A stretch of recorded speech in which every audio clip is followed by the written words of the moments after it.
Hi, I'm Rachel from EOS Fires, the Kiwi Adventure blog, and this video is going to be all about the type of gear that you need to specifically go hiking in New Zealand. So we'll start with something logical, which is a pack. Everyone's going to need that for going hiking.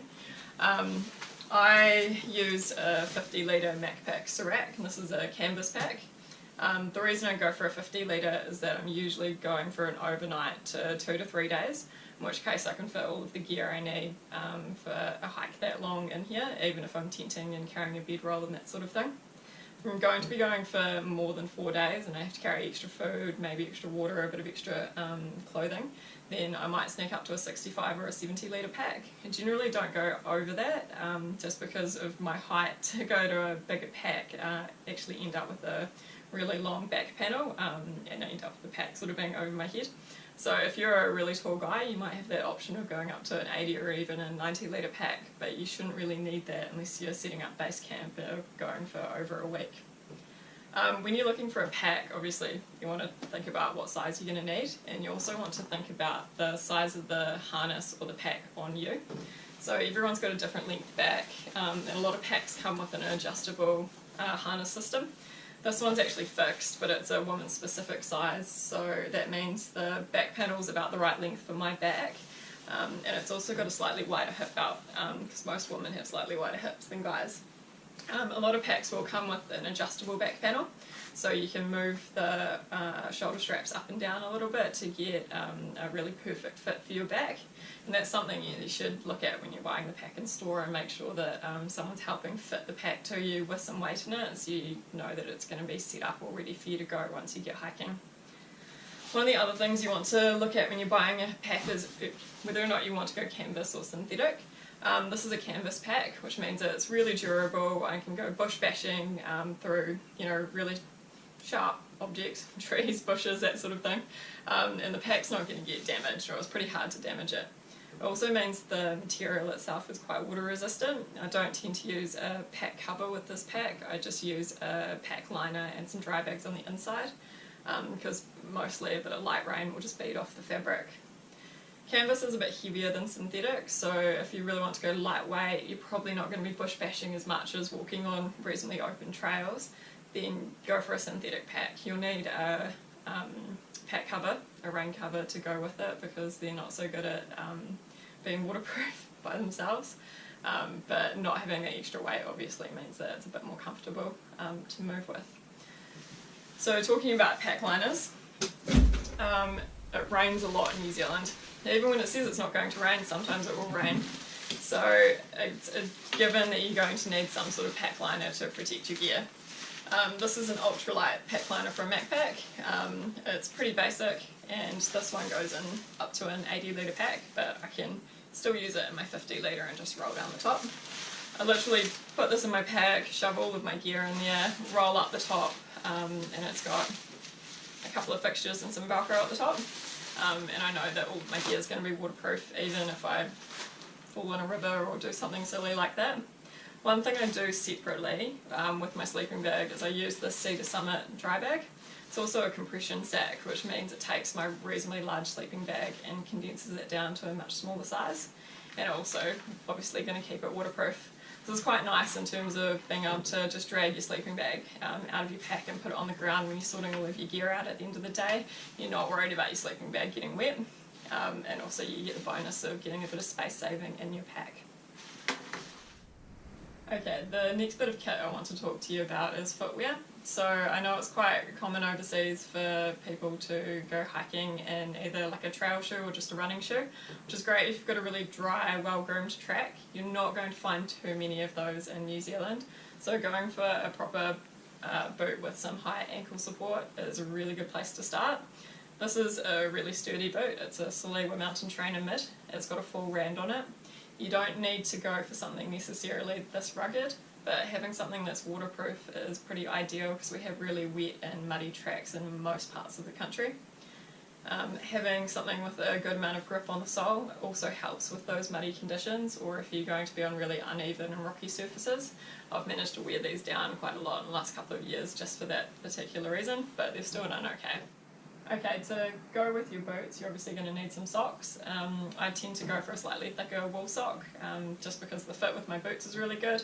I actually recommend that when you buy your boots, try on socks then, find what's going to be most comfortable and buy 3 or 4 pairs, and that should have you sorted for all of your hiking with those boots. Now that you've got your feet sorted, we can move up to the top half of your body, and I'll start with outer layers. So a really good rain jacket is key. I've mentioned a couple of times it rains a lot in New Zealand, you're going to get some really wet conditions, and it's quite likely that you could get caught out even if you've checked the weather forecast before you've gone. I use the Macpac Lightweight Prophet.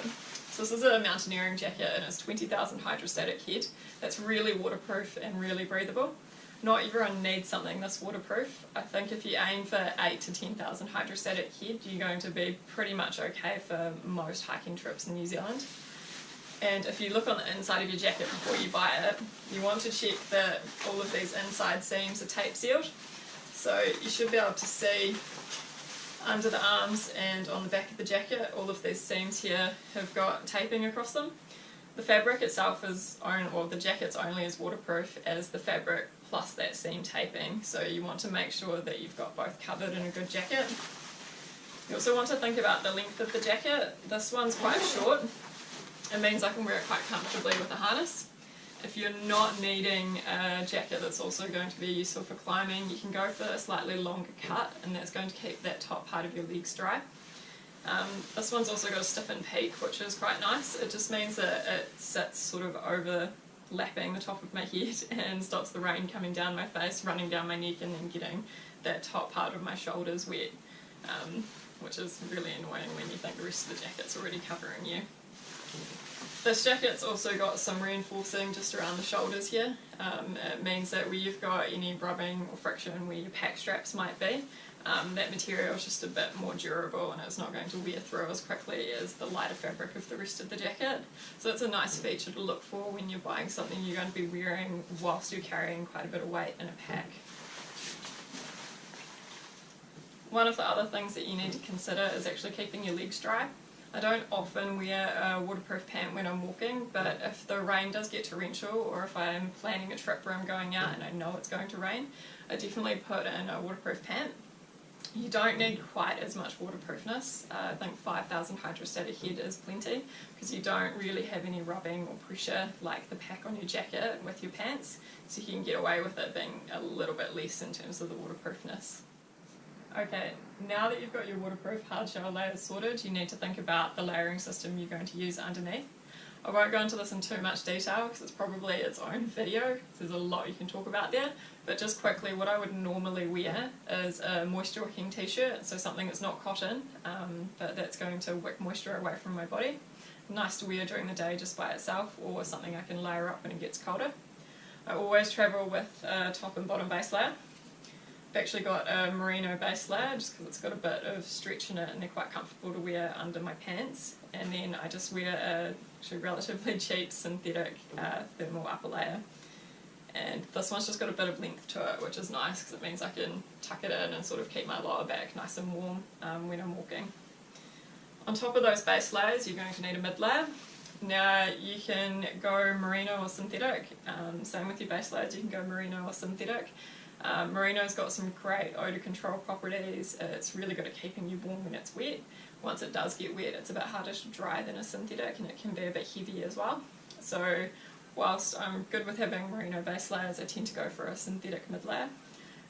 This one is a high pile fleece. It's a Polytech fabric, and whilst it's nice and fluffy on the body and provides lots of warmth, it's actually got some panels underneath the arms that are a wee bit more breathable, so it's nice for an active piece or something I'm going to be wearing while I'm moving. It's also got a nice high collar which is going to help keep my neck warm if I need it.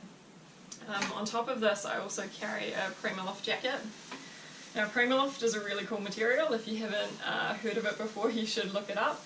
It's an insulation material, and unlike down, when it gets wet it actually maintains its ability to keep you warm by almost more than 90%. So I always carry this with me because if I am in a situation where it's raining or I know that I'm going to be getting damp, I don't want to pull out a down jacket because as soon as you get that wet and the down clumps together, it's not really very good at insulating you. So whilst you're on the move, this is a really cool piece. So say you've stopped for lunch and it's bucketing down with rain and you need a bit more warmth, throw on your Primaloft layer. When you get to the end of the day and you're hanging out in your tent or you're hanging out at the hut and rain's not such an issue, then definitely pull out your down jacket. I'm rocking an anorak at the moment, so this is a pullover style, and it's super warm, and it's a great thing to add to your sleeping bag if you've got a lighter sleeping bag and you want to still be able to sleep in some colder temperatures. Okay, so that kind of brings me on to sleeping bags anyway. Sleeping bags are a really important investment. If you're going to pour some money into your hiking gear early on, sleeping bags and rain jackets are probably two of the most. Sweet. One other really good addition to your kit, and it kind of falls under the first aid kit side of things, is an emergency locator beacon. So this is a really small version. It's the Rescue Me brand, and these retail for upwards of $500. So it is a huge investment, but you can hire these from lots of outdoor stores around the country, or beg or borrow from a friend. They're really worthwhile to have. If you do get into trouble in the outdoors, New Zealand has a lot of really remote places. You may have only been walking for half a day, but if you've sprained an ankle and you don't have any way of getting back out, then this is going to be the only thing that can really help you. So this brings me to the rest of your first aid kit. What happens if you've got something that's really easy to deal with, like a blister or just a cut to your finger? I just carry around a basic kit of essentials that just lives in my pack year round, and spare batteries is a good way to start to go with your head torch. A survival blanket is really key. I actually have a couple of survival bags. They're about twice the size, but since they're so light, it's often nice to take that, especially if we're going in winter and hypothermia is a real risk. Other than that, I've just got an assortment of different bandages and plasters in here, mostly just to have different sizes depending on the cut that I'm dealing with. And I'm actually missing my strapping tape from here because I've been using it so much lately. But in terms of blister prevention or control, I actually just go straight for strapping tape. Band-aids tend to come off as soon as your feet get sweaty and hot, and things like hiker's wool, which some people swear by, I just haven't had much success with. Again, when it gets wet, it just doesn't seem to be as effective. So when I feel like I'm getting a hot spot or a blister coming on, I just get the strapping tape out and cover that area up. The tape's usually on there a week later when I've already been at home and gone through an entire working week, and I suddenly look down at my toes and go, should probably take that off. But it does mean that it lasts really well. So the last thing I want to talk to you about is cooking equipment, and again I won't go into too much detail because there's a lot you can talk about here and go into food and all that sort of thing. I'm just going to show you exactly what I packed for my last trip last weekend. So I've got a pot to boil water in with the lid, pretty basic. I've got a spork. These things are amazing, they're super light and you can obviously do the cutting, forking and spooning. Not that sort of spooning. I've got a collapsible cup. All about collapsible because I like everything to fit in my pot. That's just the OCD coming out of me. I've also got a gas canister. Now it is really important that you know you're not going to find gas in any of our backcountry huts, so you need to always bring your own in. I like these smaller gas canisters because I can use them up and throw them away once I get back off the track, whereas the larger ones I tend to sort of use 2/3 of them and then I'm left with a third that sits in the cupboard forever. But again, that's just personal preference. Now I've also got a wee stove here, and this one's tiny. It just sits on top of my gas canister like this. You need to be aware that if you've got a really large pot and a really small cooker, that you need to always have them on a flat surface because they can fall off quite easily. Lighter to light my stove. I do carry a flint with me as well, just for emergencies or in case this runs out. But in terms of not burning my fingers, I'm safer with a lighter. And again with my collapsible bowl, which fits nicely in the bottom there. And just folds out like that. And that's all of my cooking equipment. Unless you're going to be staying on a great walk, in which case those huts get booked online, you need to buy a hut ticket, which look a little bit like this. You can buy these from any of the DOC offices, you can also buy them from some outdoor stores around the country, and these are the currency you're going to use to pay for your huts. Most huts can't be booked, it's just turn up first in, first served. But you will need to deposit one of these in the box at the hut to say that you've paid for your night's accommodation there. Well, that's the list of gear that I take when I'm hiking New Zealand. I hope there's been something helpful for you there. If you want more information, then please head along to our website, earwaspies.com. We've got heaps of really cool information on trips and tracks around New Zealand that you might not hear of through the normal channels. So if you're looking for some inspiration, then have a little bit of a peruse when you've got some time.